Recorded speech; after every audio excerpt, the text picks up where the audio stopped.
What if you could hold the destructive power of the sun in your hands? This isn't a hypothetical question, it's the reality of the atomic bomb. Imagine, if you will, a world in the throes of the most devastating conflict in history, World War II. The stakes were high, the cost of failure, unthinkable. And it was in this crucible of tension and terror that a group of scientists embarked on a project so ambitious, so potentially cataclysmic, that it would forever change the world. This was the Manhattan Project, the atomic bomb, a weapon unlike any other, harnessing the very essence of matter itself, the atom, to unleash a force so destructive it could wipe out entire cities in a heartbeat. The very power that fuels the stars, now weaponized. This was not just another tool of war, this was the birth of a monster.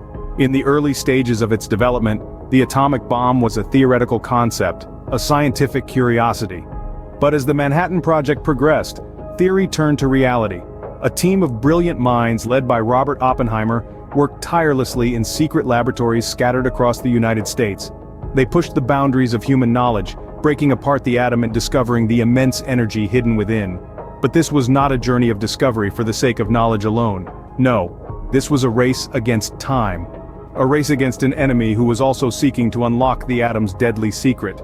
The pressure was immense, the stakes, astronomical. Failure was not an option.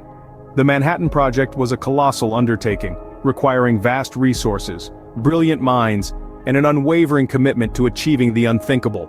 The scientists knew that what they were creating was not just a weapon, they were giving birth to a new age, an atomic age. An age of power and potential, but also an age of fear and destruction. And so, in the midst of a global conflict, the atomic bomb was born. In 1945, the world would witness the devastating might of the atomic bomb for the first time. It was a day that would forever change the course of human history.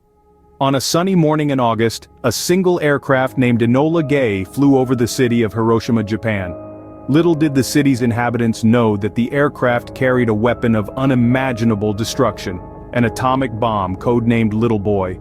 In the blink of an eye, Little Boy was unleashed upon the city, releasing a blinding flash of light followed by a shockwave of destruction.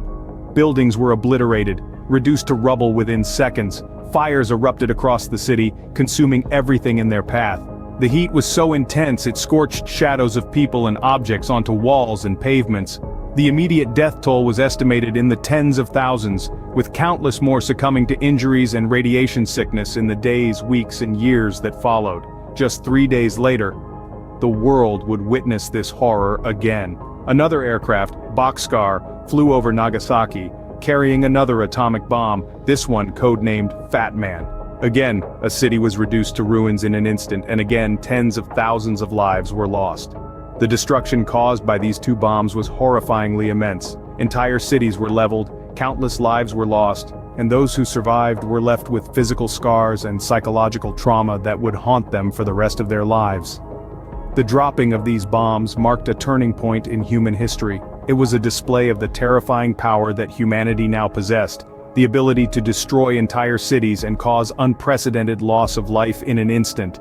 It was a demonstration of the destructive potential of atomic energy, a warning of the devastating consequences if this power were to be misused.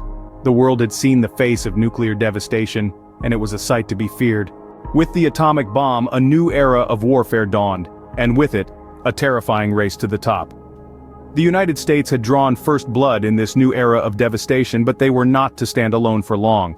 The Soviet Union, spurred by the shocking display of power, accelerated its own nuclear program. In the year 1949, just 4 years after the bombings of Hiroshima and Nagasaki, they successfully tested their first atomic bomb.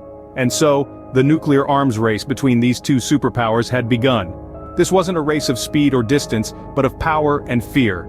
Each nation was engaged in a terrifying tango, where the music was the hum of nuclear reactors and the dance floor was the entire globe. The stakes? Nothing less than the potential annihilation of humanity itself. But this dance wasn't exclusive to the United States and the Soviet Union. The nuclear bug had bitten, and it spread across the globe. Great Britain, France, and China all began to develop their own nuclear weapons. The world was no longer a place of conventional warfare. It was a ticking time bomb, and every new nuclear nation was another second closer to midnight. Yet, as the number of nuclear-armed nations grew, so did the complexity of international relations. Alliances were formed and broken, treaties were signed and violated, and the world held its breath with every political maneuver. The Cold War wasn't just a standoff between two superpowers, it was a worldwide game of nuclear chess. Fear was the order of the day, an ever-present specter looming over the global consciousness. Each new development in nuclear technology was a potential game-changer, a possible tipping point that could plunge the world into a nuclear winter. As the technology advanced, so did the destructive power of these weapons. The atom bomb had given way to the hydrogen bomb, a weapon 1,000 times more powerful. The world was now a nuclear chessboard, with each move promising unparalleled destruction. As the world lived under the shadow of nuclear threat, a voice of resistance rose. The 1960s and 1970s marked a turning point in the narrative of nuclear power. As nations stockpiled their arsenals, a countercurrent emerged, a wave of resistance that sought to stem the tide of nuclear proliferation. This was the birth of the Anti-Nuclear Movement. The Anti-Nuclear Movement was not a singular entity, but a collective of voices, a chorus of dissent that echoed across continents. They were made up of ordinary people, scientists, politicians, activists, all united by a common cause: the quest for disarmament and a world free from the specter of nuclear war. Their methods varied, from peaceful protests to direct action, but their message was clear: no more nuclear weapons. But why this sudden surge of anti-nuclear sentiment? Why did people suddenly rise against the might of the atom? The answer lies in the events of the early 1960s, more specifically, the Cuban Missile Crisis. In October 1962, the world held its breath as the United States and the Soviet Union teetered on the brink of nuclear war. For 13 days, the world was a hair's breadth away from nuclear annihilation. This event served as a wake-up call, a chilling reminder of the destructive power that lay in the hands of a few. The Cuban Missile Crisis heightened fears about the possibility of nuclear war, and people were no longer willing to sit idly by. The anti-nuclear movement gained momentum, their cries for disarmament growing louder, their protests more frequent. They rallied against nuclear reactors, fearing the potential for accidents and the long-term effects of radioactive waste. They advocated for international treaties, for transparency, for accountability. In the face of possible annihilation, the world was fighting back. This was not a fight with guns or bombs, but with words, with ideas, with the power of the people. It was a fight for the future, a fight for a world where the threat of nuclear war was not a constant shadow. The fear was real, the stakes were high, but so was the resolve. Because when it comes to the survival of humanity, there is no backing down. There is only the fight. The battle against nuclear proliferation is far from over. Even though the horrors of Hiroshima and Nagasaki still linger in the annals of history, the world's engagement with nuclear power did not end with the close of World War II. In response to the growing nuclear threat, nations came together in 1970 to sign the Treaty on the Non-Proliferation of Nuclear Weapons. This international treaty was a beacon of hope in a world shadowed by the specter of nuclear war. It aimed to prevent the spread of nuclear weapons and promote disarmament, while encouraging the peaceful use of nuclear energy. However, the road to global disarmament is not without its bumps. Not every country signed this treaty. Nations like India, Pakistan, Israel, and South Sudan decided to walk a different path.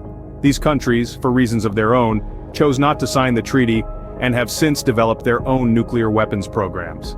India, motivated by a desire for self-reliance and a need to assert its sovereignty, conducted its first nuclear test in 1974. Meanwhile, Pakistan, spurred by regional tensions and security concerns, developed its own nuclear arsenal. Israel, though officially unconfirmed, is widely believed to possess nuclear weapons as a deterrent in an unstable region. South Sudan, the world's youngest country, has also expressed interest in nuclear power, though it's unclear if this extends to weaponry. The struggle against nuclear proliferation is far from over, but the story is still being written. Each nation, each decision, adds a new chapter to the history of the atomic bomb. This history is a stark reminder of the immense power humanity wields, and the profound responsibility that comes with such power. The story of the atomic bomb is a reminder of the power we hold, and the responsibility that comes with it. Remember to subscribe to our channel for more enlightening content. Until next time, stay curious and keep learning.